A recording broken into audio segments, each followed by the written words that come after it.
This is a true story sent by one of our subscribers, and I have edited it to present to you.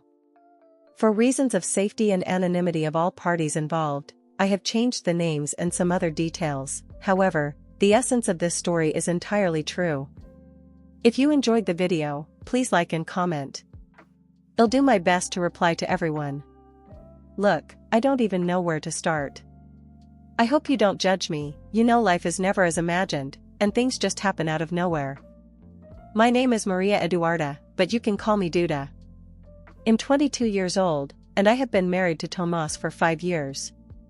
Yeah, he's much older than me, but I swear that's never been a problem. Contrarily, there was always a crazy chemistry between us. I've always had a thing for older men, you know? I really don't know why, but older guys have always called my attention. It seems like they possess another kind of vibe, one that is more confident, more determined, and I like that attitude, you know, people who know what they want without games. Then, the first time I met Tomas, he charmed me, that confident manner, the charm of a man who's lived a lot, and at the same time, he knew how to make me feel special. I dove in without thinking twice, because he seemed to be exactly what I had always wanted. The spark is gone, at least recently, and it upsets me. I'm here full of expectations, remembering how he used to be at the beginning, wondering where that man who could take my breath away with just a look went. It's complicated to throw everything away, that's not really what I want, but I am also not willing to spend the rest of my life feeling like this. On top of it all, I'm also doing an administration course now, and I'm excited, you know? I've always wanted to have something of my own, and I think studying is a way to invest in that. Meanwhile, Tomas, who is retired, is living life at his own pace. Of course, he worked hard for that, and I can respect it, but on the other hand, he has all the time in the world and yet, somehow it would appear there is nothing left for us. I come back from class full of new things, wanting to talk about my day, to share my ideas about the future, and he is always somewhere else because he is always distracted. Honestly, I don't know if it is just time that's missing between us or if there's something more. That is hard to figure out. Here I am, in the middle of this mess of feelings, balancing what I feel for him and what I'm feeling for myself. I swear I don't want to live like my mother. She got widowed when I was younger, and after some time, she started dating Joaquim, my stepfather. Like, they are together for 10 years by now, but look, the relationship of them seems like a friendship to me more than anything else. It's like they were just two colleagues sharing the same house, just taking care of the routine. I don't see that passion, that fire, you know? And that kind of scares me. When I look at them, I see what I don't want for myself. At the same time, I can't help but wonder if Tomas and I are already in that direction. The fire we had is now so dim, like the flame of a birthday candle about to extinguish, and that scares me. We tried to talk, to sit down and open up, to try and understand what was happening between us. The problem was we didn't get anywhere. It was like we each had our story, but no concrete explanation for what was driving us apart. Then Tomas came up with a strategy, and, honestly, I didn't like it much at first. He suggested we spend some time apart, but not really apart. His idea was to live at his brother's house for a few days, just as if we were dating again, you know, give each other some space to feel that longing again. He would come home only on weekends, and we'd use that time to see if the distance would help rekindle the desire to be together. The first time, I found it weird. We're married, living a life together, and now we are going to act like we date. It didn't really make much sense, but at the same time, it was one of those opportunities to save what we still had left. Perhaps this was what we needed, being taken out of this choked routine, back into remembering why we chose each other. When Tomas called his brother to make the arrangement, it was already going bad. His brother had just broken up with a woman and was into a major party mode. His house became practically a party place, people coming and going all the time. He was pretty straightforward with Tomas in saying that it wasn't going to work and that it'd ruin his image. So, the plan didn't quite work. I kept thinking if he couldn't leave, maybe I should be the one to take a break. That's when I suggested going to my mom's house. It wasn't too far, we could keep in touch, and in the same way, I'd get out of that environment which was suffocating me. I knew my mom would welcome me with open arms. I talked to my mom, and we worked everything out. As always, she was super understanding, saying it would be nice to have my company and that I could stay as long as I wanted. My old room was still there. It had become that typical storage room full of boxes, tools, and odds and ends, nothing that a day of organizing couldn't fix. So, one afternoon, I packed up some of my things and headed over. I left Tomas with an awkward kiss, not knowing what to expect from this experience. When I arrived, Joaquim, my stepfather, was the one who greeted me. He was sitting on the porch, looking as laid back as always, having coffee and scrolling on his phone. The moment he saw me, he smiled and stood up. "Look who's here." "Welcome back." I chuckled and hugged him. Despite everything, Joaquim had always been nice to me. He was a simple, good guy, and his relationship with my mother, though without emotion, always seemed respectful. My mom had left early for her cleaning jobs. She never stops, does she? Meanwhile, Joaquim was enjoying retirement, relaxed as ever. After unpacking, I went to take a look at the room. It was so full of stuff that it would be overwhelming, but it belonged to me, so I needed to get it right. I started by myself, but when I started seeing some heavier boxes, I asked Joaquim to help me. He came right away, chatting while helping to carry things. "So, Duda, how are things with Tomas?" he asked, casual and stuff, yet with that look in his eyes like he knew it was more serious. We're trying to figure things out, you know. It's that thing, after a while together, things change," I said, not wanting to go further into it. He just nodded wistfully while helping pile the boxes in the hallway. "Relationships are like that, ups and downs. But you two have always been partners, right?" "That's already halfway there," he said, in an attempt to give me a glimmer of hope. We kept on talking lightly while tidying up, and I must say it was nice having him there, distracting me. Joaquim always had that caring way that brought a certain comfort, you know? When I finally finished organizing the basics, I sat on the bed and let out a sigh. "It's ready. I can now call it a room again, at least," I joked, as he laughed, wiping sweat from his forehead. "Room's ready, and you're home, Duda," he said, giving me a light pat on the shoulder before he left. It was good to feel that sense of welcome, even with so much confusion in my head. Living in my mother's house had always been kind of chaotic, but lately, it seemed that the situation got worse. My mom and Joaquim started fighting over anything. The atmosphere was always tense. They barely exchanged kind words, and arguments echoed through the house almost every day. My mother, tired, grumbled that he wasn't doing anything, while he defended himself, saying that, since he was retired, he should have more peace. It wasn't easy being in the middle and trying not to take sides, but sometimes I'd get caught in the crossfire.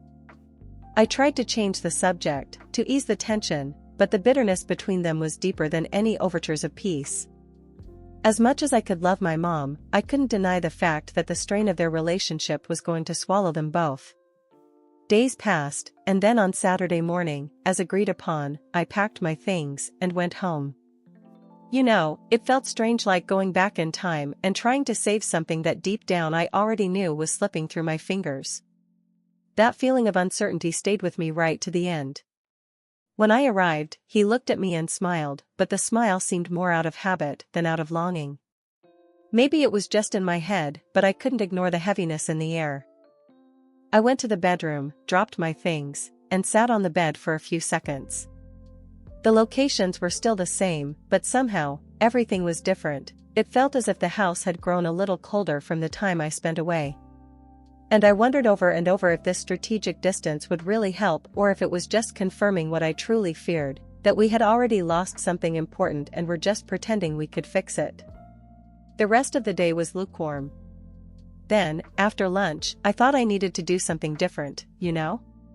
I couldn't let Saturday go by like any other day. I decided that night was going to be special.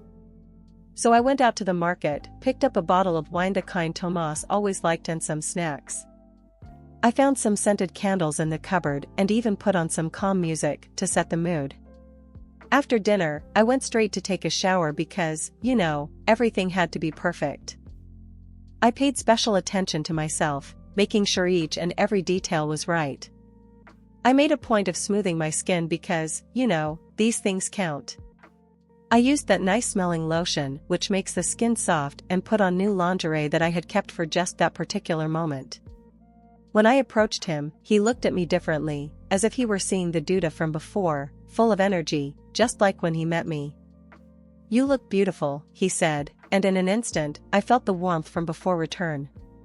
I sat next to him, and our conversation, light until then, gave place to more intense glances. It was as though the space we had given each other was finally starting to make sense. That tension, which had seemed dead for so long, was alive again.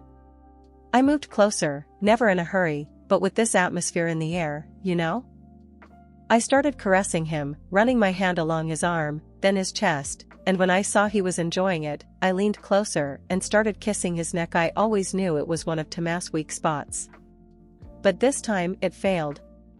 It seemed like he wasn't really focused. Each kiss felt like a silent plea for us to reconnect, to find each other again. Honestly, he started to respond at first, pulling me closer, and for a moment, I felt like the time had stopped. I invited him to the bedroom without a hesitation. He was not going to waste another minute. This was the moment, and I was going to make it special.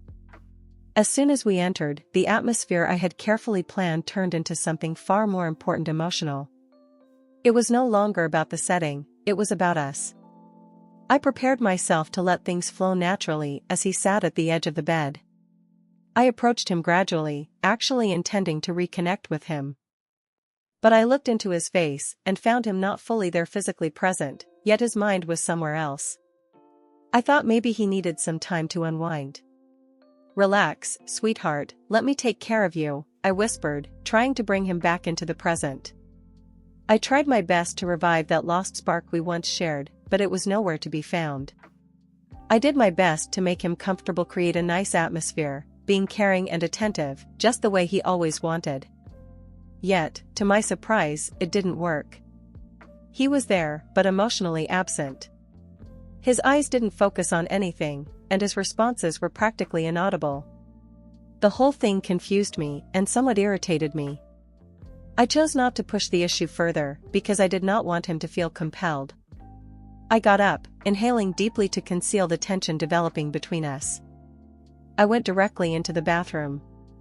Instead of frustrated and wanting to be close with him, I took a cold shower to clear my head. The cold water somewhat did the job, it cooled my body, at least. I stood under the water a few minutes, reflecting, trying not to let anger or disappointment take over. Deep down, though, the lack of connection with Tomas weighed on me more than I cared to admit. Friends, let me remind you to give this video a like, leave a comment with your thoughts so far, and subscribe to the channel so you don't miss upcoming videos. The rest of the weekend felt weird. It was like we were only waiting for me to go back to my mother's house. The atmosphere I had tried to build, that feeling of a new beginning, was gone. On Monday morning, I found myself at my mom's door, disappointment written on my face. I couldn't hide my feelings, and when my stepfather opened the door, he immediately asked with a smile, ironic but concerned, "What's wrong, Duda? You look worried." "It's nothing, I'm tired," I lied, as I knew he could feel that there was something more. He looked at me for a moment, like he felt I was hiding something, but chose not to probe. Later in the night, my phone's battery got dead, and I realized that I had left the charger at home. So I decided to go back to pick it up. When I entered the house, it was unusually quiet. Approaching the bedroom, I heard the television on and assumed Tomas was there. Quietly, I opened the door, and what I saw was unimaginable. He was lying there, asleep, but he wasn't alone. Another woman was in bed with him. In that second, my world fell down. My knees weakened, and for a second, I was paralyzed, not knowing how to react. It felt like all my doubts and frustrations were being confirmed in that very instant. I left as silent as I was when I came, and nobody noticed it.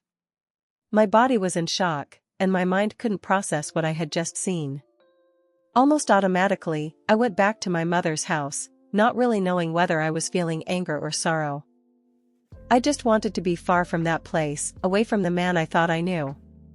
When I got back to my mom's house, I explained what had happened. Each word was harder than the one before. She listened without interrupting, looking at me calmly, as though she understood the pain I was enduring.